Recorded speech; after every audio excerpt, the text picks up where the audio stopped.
grand parti, son bureau politique, tous nos camarades et sympathisants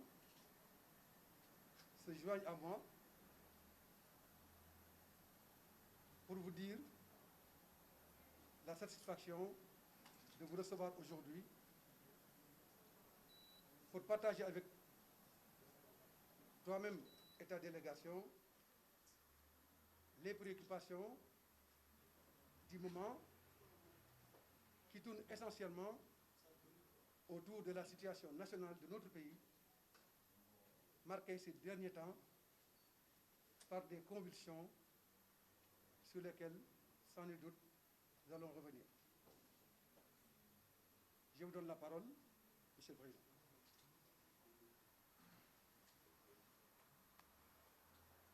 jërëjëf président Malick asalaamaaleykum mbooloo mi ñi ngi nuyu ñëpp di gërëm ñëpp di am mbégte teew fii tey ci cadre nemmeeku yi nga xam ne ñu ngi koy def auprès des acteurs politiques acteurs citoyens yi kilifa diine yi acteurs médiatiques yi bref toutes les composantes de cette nation ba ci les artistes ak les animateurs ñëpp gannaaw bi ñu doxee tànku njaal pour massawu ñi nga xam ne ñàkk nañu nit ci lii xew ci réew mi ci fan yi ñu weesu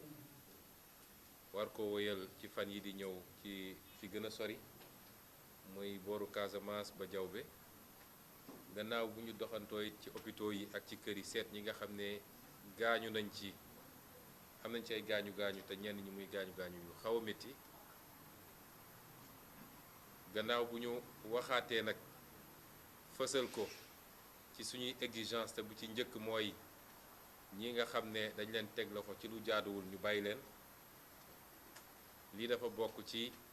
agenda boo xam ne tëraloon nañ ko ne nañ dem nemmeeku acteurs yi te ci seen biir acteur politique dañ ci am place bu am solo nemmeeku goo xam ne nemmeeku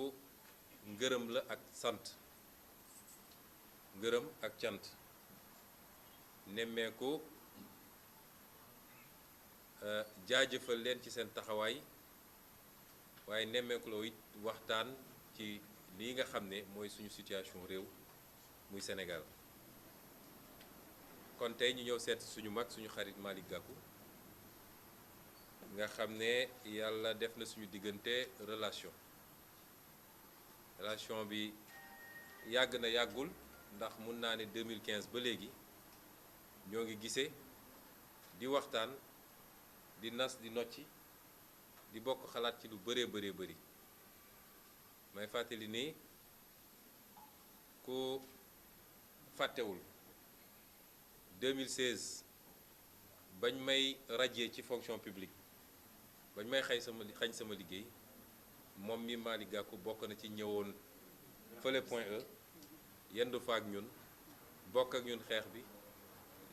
noyyi ci lacrymogène yi ak yeneen te bu ñu génnee ci loola la xalaat jip ñi war nañoo dajale opposition bi xalaat boobu moom mu yenu ko teel ñu cee boole ba looloo juloon Manko Wattu Sénégal dinaa Manko Wattu Sénégal boobu jot dafay def liggéey bu am solo ndax première manifestation bu am ci nguurub Macky Sall gannaaw bi mu ko xañee nit ñi pratiquement de 2012 à 2016 Manko Wattu Sénégal boobu moo ko fi defoon kon loolu boobu ba léegi ñi ngi ànd yàgg nañoo daje di waxtaan ci lu ñu war a mën a àndee ci politique yàgg nañu daje muy jël ay initiative fii ci siège bi di ñu fi invité ak yeneen acteurs politiques ñu toog waxtaan ci naka la ñu mën a xalaatee àndin bu ñuy permettre ñu jëlee fi li fi ne kon loolu du àndum tey ñu am relation personnelle mu daan ñëw sama kër may dem këram ñuy toog di waxtaan du rek loo xam ne fii lañ ko doon daje wala ci suñu siège yi waaye daan nañu gisee lu uteeg loolu di waxtaan ci lu bëree bëri naam ci élection présidentielle bii ñu jóge am nañu ay choix yu wuute mais loolu choix politique la politique day am ay moments yoo xam ne chaque acteur selon day jiital ay critères yoo xam ne moom moo ko xam pour gis ni taxawaay bii laa ci war a am loolu wees na démb la woon te it choix yëpp nag ci jamono jooju génnul woon opposition amul benn choix boo xam ne génnoon na opposition même su dee développement yi ci tegu lenn ci la ñu àndaloon ci opposition mujj naa dem feneen mais choix yi choix opposition la woon kon su ma ñëwee seet si Malick Gakou lu ma war a def la lii ñëw daa di andiwaat beneen dimension ci suñu diggante ndax ma wax ko Sénégal yépp Malick Gakou bi muy dugg ci xeex bi ñëwul gis ma ne ma Sonko damay dugg ci xeex bi spontanément la jóg ne lii duma seetaan fu muy amee dama ciy bokk te bi mu ci duggee it am na ci taxawaay bu mu ci am bu ñëpp gis ñi mu àndal di ay député am Alaaji Malick a ngi nii Aminata Kanté ngi nii ak sama rakku bopp li muy bañ a dégg Aïssata Sabara taxaw nañu taxawaay boo xam ne Assemblée nationale ñëpp gis nañ ko muy lu ñu rafetlu waaye ndawu grand parti yépp nag jeunes yi ñëw nañu fekk ci suñuy jeunes proposer leen ne leen dañ ciy jàpp yéen a ñu wax nu ngeen bëggee ñu ànd ceeg yéen bokk xeex bi te je crois que ñëpp gis nañ seen engagement ak seen détermination ci xeex bi ay jigéenam it taxawee na nooñ suñuy jigéen ba ci keroog bi ñu leen jàppee ñoom may mën a jëy ñi xaw leen lottal tuuti ñëpp gis nañu taxawaayu jigéenu grand parti ba keroog lundi bële bi may génn tribunal sama avocat yi dañu ma ne Malick Gakou ngi woon ci biti ñëw na ba fii mais alkaati yi ñoo ko tere lu dugg ànd naa ak xale yi dem ci terrain bi bokk ci ñiy sànni xeer ak lépp kon kooku su ma ñëwul fii ne ko jaajëf du ma gor moo tax ñu ñëwoon seet si ko gërëm ko ci taxawaayam du ñu bett nag parce que du guléet waaye gërëm ko ci bu baax a baax wax ko ni man ak ñi ma àndal ñëpp commencé ko sama famille biologique sama parti politique ñi may àndal ci coalition ñi ñu àndaloon ci xeex bi yépp nag mouvement citoyen parti politique ak keneen ak keneen mën naa ne sax peuple Sénégal bi yépp parce que lii am peuple Sénégal yépp a taxaw bari na ñoo xam ne génn nañu bokk xeex bi te yoruñu carte membre benn parti politique wala benn organisation ci turu ñooñu ñëpp maa ngi koy gërëm moom ak ñi mu àndal ñëpp ci grand parti li xew nag ñun ñëpp dañ ci war a jëlee ay jàngat ci ban message lañu peuple sénégalais yónnee message bu am solo la mooy peuple sénégalais wax nañu ni li muy dund métti na peuple sénégalais wax nañu ni doyal na ci ni ñu yoree réew mi peuple sénégalais wax nañu ni am nañu yaakaar ci ñun kon ñun it dañoo war a nekk à la hauteur de ce peuple sénégalais te bokk na ci ñu ci nekkee mooy ñu xool nu ñuy dajalee suñu doole suñu kattan suñu xam-xam ak suñu mën-mën pour jàmmarloo ak li fi ne ba tere ko parce que ñaari phase bu njëkk bi mooy ñu fexe ba jaay doole gi mu nekkee xoqatal gi mu nekkee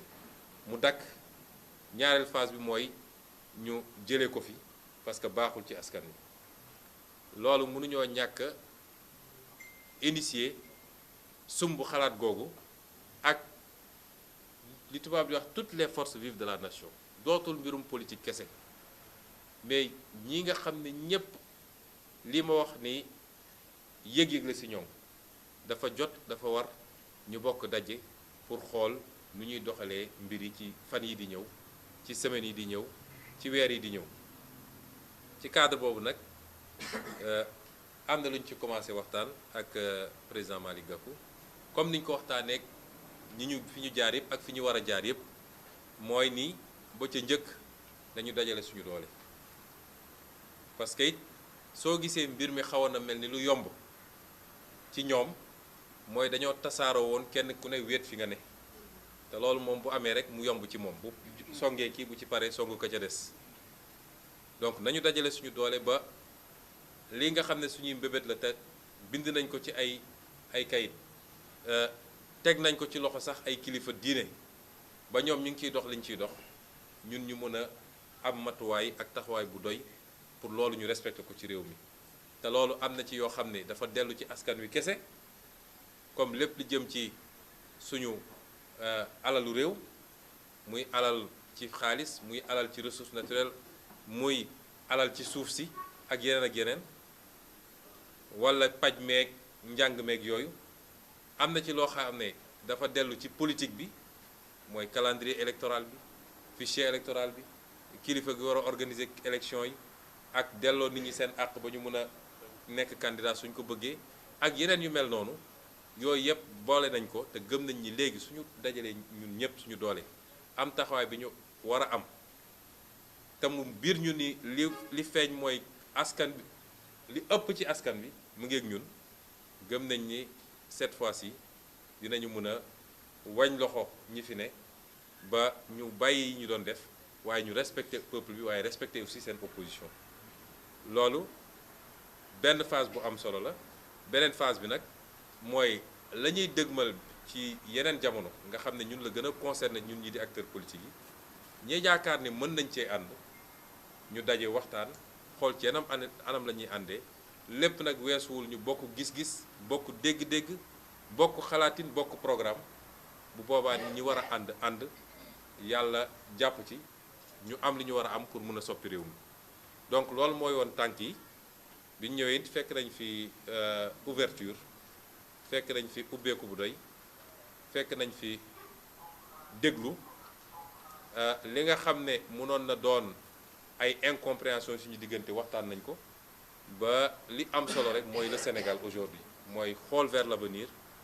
boole suñu doole ngir xettali askanu Sénégal kon maa ngi gërëm président Malick Gakou ak waa grand parti yi fi teew yépp di leen wax ni en tout cas ñun am nañu ubbeeku toutes les options sont ouvertes pour ñu mën a xool lan la ñu mën a def ensemble pour réew mi parce que réew mi rek moo ñu ñor donc loolu lañ ci bëggoon wax ci lu gàtt en français nous étions venus rendre visite dans le cadre de nos tournées de remerciements, nos tournées de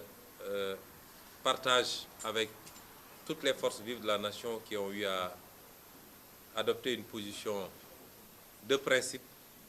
par rapport aux événements que nous avons vécus récemment, par rapport à ce complot qui a été ourdi contre notre personne. Tous les gens qui ont compris qu'au-delà de la personne d'Ousmane Sonko, c'était la démocratie sénégalaise qui était en jeu, c'était nos acquis séculaires qui étaient remis en question.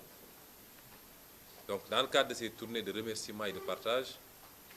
nous étions venus aujourd'hui rendre visite à notre grand frère, M. Malick Gakou, président du Grand Parti. Nous avons des relations personnelles d'abord avec M. Malick Gakou, qui datent de 2015 et qui nous ont amenés à nous fréquenter,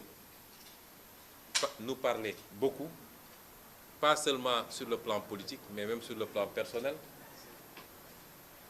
à envisager beaucoup de choses ensemble. Et je rappelle que lors de ma radiation de la fonction publique en 2016, M. Malick Gakou était présent et a passé quasiment la journée avec nous au point E, a participé aux affrontements avec les forces de l'ordre ce jour-là. Donc, ce n'est pas aujourd'hui qu'il nous manifeste seulement sa solidarité. Et ensuite, c'est nouer un rapport qui nous avait amené d'être ensemble d'ailleurs parmi les membres fondateurs de la plateforme Manko Wattu Sénégal, laquelle plateforme avait réussi le coup de force de rassembler presque toute l'opposition de l'époque. Et cette plateforme qui avait pour la première fois permis à cette opposition d'organiser les premières manifestations sous le régime de Macky Sall, notamment la fameuse marche du 17 octobre 2017, si je ne m'abuse, ou 2016. Ce compagnonnage s'est poursuivi On a beaucoup discuté, on a envisagé beaucoup de choses ensemble. On a tenu des réunions ici avec des acteurs politiques pour envisager ensemble des coalitions politiques même. Et il s'est trouvé simplement que lors de la dernière élection présidentielle, mais il y a un fait quand même notoire, malgré notre proximité, on n'a jamais été ensemble dans une coalition parce qu'en 2017 déjà, nous n'étions pas dans la même coalition législative. Mais ça ne nous a pas empêché de nous retrouver immédiatement après les élections législatives pour continuer à discuter et à voir ce qu'on pouvait faire ensemble dans le cadre politique. Donc, on n'a pas été ensemble lors de la dernière élection présidentielle, mais c'est la politique. La politique, il y a des moments où il faut faire des choix et chacun a des critères objectifs qu'il fait prévaloir pour déterminer son choix. C'est du passé, c'est une élection passée et il y a une nouvelle donne, une redistribution sur l'échiquier politique. Cette redistribution n'a pas commencé avec l'affaire Ousmane Sonko. Elle a commencé depuis quelques mois avec certains entrismes, si on peut l'appeler ainsi, ce qui a fait qu'on est en pleine phase de reconfiguration de la scène politique. Cette affaire Ousmane Sonko est venue peut-être accélérer un certain nombre de choses, au point de nous interpeller, nous, tous les acteurs politiques de l'opposition, en tout cas ceux qui veulent faire de l'opposition, à comprendre que le peuple nous a adressé un message extrêmement fort, lequel message consiste à nous dire qu'il est extrêmement fatigué de la gouvernance actuelle, qu'il est déçu par la gouvernance actuelle, qu'il ne se retrouve pas dans la manière dont fonctionne le pays, mais qu'il fonde beaucoup d'espoir en nous, tous confondus. Et nous devons être à la hauteur de ce peuple aujourd'hui, en oubliant nos égos, en oubliant nos projets personnels, mais en se retrouvant autour de l'essentiel. Et cet essentiel-là, c'est d'abord comment faire pour mettre en place un cadre extrêmement fort qui puisse capitaliser les acquis issus de ce bras de fer, notamment cette confiance populaire massive, pour imposer un calendrier au régime de Macky Sall autour des préoccupations du peuple certainement, la redistribution des richesses, la gestion de nos ressources financières, foncières, naturelles, j'allais dire même halieutiques, l'éducation, la santé, autant de préoccupations qui concernent le peuple, mais également des préoccupations politiques, notamment relativement à l'organisation des élections à date, au fichier électoral, à la question du troisième mandat qui ne doit plus être prononcé au Sénégal et beaucoup d'autres problématiques politiques de ce genre. Et c'est cela que nous étions venus dire au président Malick Gakou, au-delà des remerciements, que nous, en tout cas en ce qui nous concerne, nous restons ouverts avec toute l'opposition sénégalaise, mais au-delà, avec toutes les forces vives de la nation. Parce que dans le cadre de ma tournée actuelle, je ne rends pas visite seulement à l'opposition, je rends visite aux mouvements citoyens qui ont un rôle extrêmement important dans le combat pour la démocratie. Certes, leur ambition, ce n'est pas de conquérir le pouvoir et de l'exercer, contrairement à nous autres politiques, mais nous nous sommes rendus compte que c'est les premiers paravents quand il s'agit de défendre la démocratie, les droits et les libertés. Et donc, à tous ces segments de la société, jusqu'à la société civile, nous tendons la main, et nous tendons cette même main aux grands partis, et nous sommes ouverts à toutes les options pour pouvoir, en tout cas, impulser une dynamique qui aidera les Sénégalais à sortir du gouffre dans lequel ils sont. Voilà brièvement ce que je tenais à dire. Je remercie une fois de plus le président Malick Gakou et tout son parti, parce que tout le parti s'est mobilisé. D'abord, lui-même, sans m'avoir parlé, sans m'avoir eu au téléphone, il a fait ses déclarations et il s'est engagé dans ce combat spontanément. Et il a continué jusqu'à la dernière minute, parce que jusqu'au lundi dernier, il était au tribunal pour venir avec tous les jeunes, avec tous ceux qui s'étaient amassés au tribunal, nous apporter son soutien. Ce fut le cas également de ses députés à l'Assemblée nationale, M. Erez Malick Gueye ici présent, Mme Aminata Kanté et ma petite sœur Aïssata Sabara, qui se sont engagés et qui sont battus aussi bien en commission qu'en plénière pour dire non à la forfaiture consistant à lever mon immunité parlementaire. Mais également les jeunes du parti qui se sont rapprochés systématiquement des jeunes de PASTEF pour proposer leurs services et participer ensemble à l'élaboration de tout le programme de lutte, mais également à l'application de ce programme. Nous les remercions au nom du parti, à mon nom personnel, au nom de ma famille, les femmes du parti également, du grand parti. Nous les remercions au nom de tout le peuple sénégalais. C'est ce que je tenais à dire. Je remets la parole au président Malick Gakou.